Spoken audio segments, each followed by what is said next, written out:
Oi, gente, tudo bom? Então, eu gostaria de compartilhar com vocês mais uma meditação que Deus tem falado ao meu coração. Ele se encontra em Marcos, capítulo 1, versículo 13. O tema dessa meditação é: após a vitória, vem a guerra. Eu tenho até uma pregação aqui no canal chamada A Espera da Promessa, que ela trata com uma abordagem parecida sobre esse período, né? Que todo cristão vive, todo grande homem de Deus viveu. Vamos ver sobre que período é esse. A vitória após a guerra.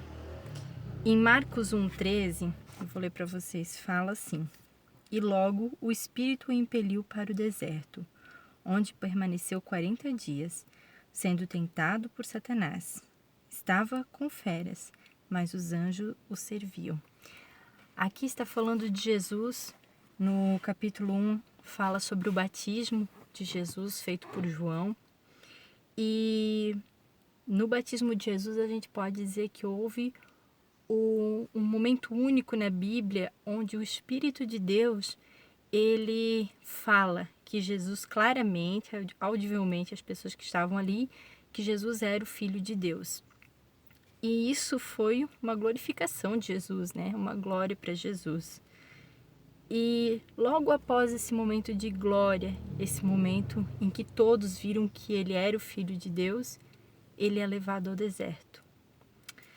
E se a gente for analisar os grandes homens de Deus, todos eles aconteceu isso. Vamos pegar aqui alguns que eu separei para estar citando para vocês. Abraão, logo depois de receber o seu filho Isaque, o filho da promessa, ele foi levado à prova do sacrifício por Deus. José, quando as coisas começaram a melhorar, que ele estava sendo bem-sucedido na casa de Potifar, ele foi levado à prisão. Moisés, após a vitória de conseguir tirar o povo do Egito, libertar o povo, teve o Mar Vermelho e 40 anos no deserto. Josué, ele começa a liderar o povo e logo se depara com Jericó, uma cidade fortemente fortificada. Davi é ungido, esquecido, e quando vai levar comida para os seus irmãos, se depara com o gigante Golias. E depois a perseguição de Saul, que foram vários anos, foram 13 anos, o que me chama a atenção que tanto José como Davi foram 13 anos entre a promessa e o cumprimento da promessa, né? Esther se tornou rainha e veio a perseguição aos judeus. A própria Débora era uma profetisa respeitada e teve que ir à guerra, teve uma guerra. Daniel, após não se contaminar com o manjar do rei, depois disso, e eles veem que ele realmente tinha sabedoria, era um homem de Deus, foi para a cova dos leões. E o próprio João Batista, que Jesus disse que não houve profeta maior do que João Batista.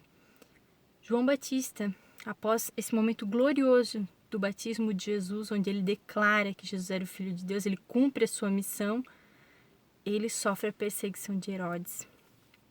Então, essa guerra que vem após a vitória, esse momento que todo cristão passa, a gente vai num culto, a gente ouve uma palavra, a gente recebe um sonho, uma profecia, Deus fala com a gente. E depois parece que as coisas desandam.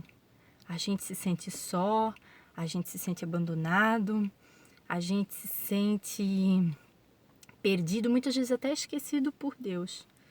Mas o que Deus mostrou nesses homens e nessa situação de Jesus é que isso é necessário, como se fosse uma prova, um forjamento do nosso caráter antes do cumprimento da promessa. E às vezes a gente se sente assim, né? A gente recebe uma palavra de Deus e a gente acha que já vai acontecer, e não. Existe um tempo da espera da promessa. Existe uma guerra após essa vitória. E esse tempo nós somos tratados. E é lá no deserto que a gente é interrogado, né? E quem nos leva para o deserto? Se a gente for ver aqui no versículo 13, no 12, fala que o Espírito o levou. E em Oséias fala, né?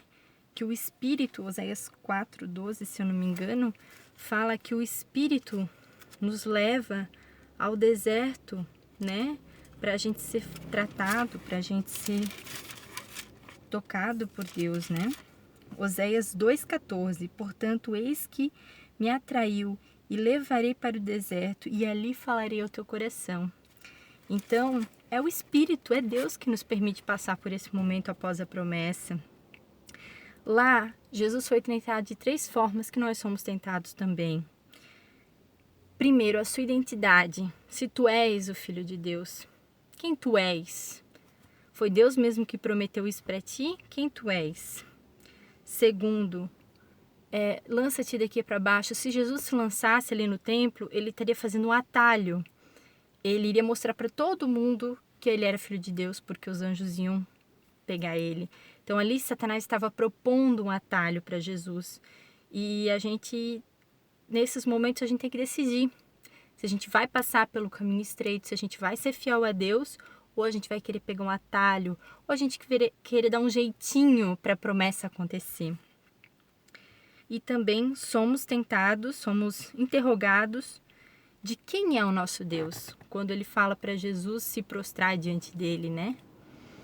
Então, nesse momento, essas 3 dúvidas surgem no nosso coração, né? Quem eu sou? Eu sou filho de Deus, foi Deus que me deu a promessa.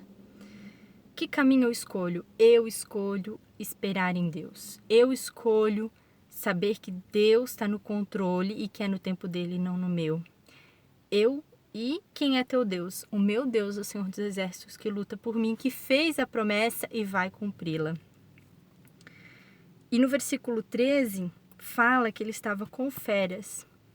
Além do deserto ter muitas dúvidas, as interrogações na nossa mente, as dificuldades, a solidão, muitas vezes no nosso deserto, na nossa espera, existem as feras, que são pessoas, situações, coisas que acontecem que tentam nos devorar, que tentam devorar a promessa, que tentam devorar a esperança, que tentam devorar a fé da palavra de Deus no nosso coração. Mas saiba que Jesus, o nosso mestre, e todos esses homens e mulheres de Deus passaram por isso como eu e você. E que eles venceram porque eles sabiam quem eles eram, eles sabiam que o caminho não era fácil e sabiam quem era o Deus deles. Fique firme no deserto. Ele vai passar.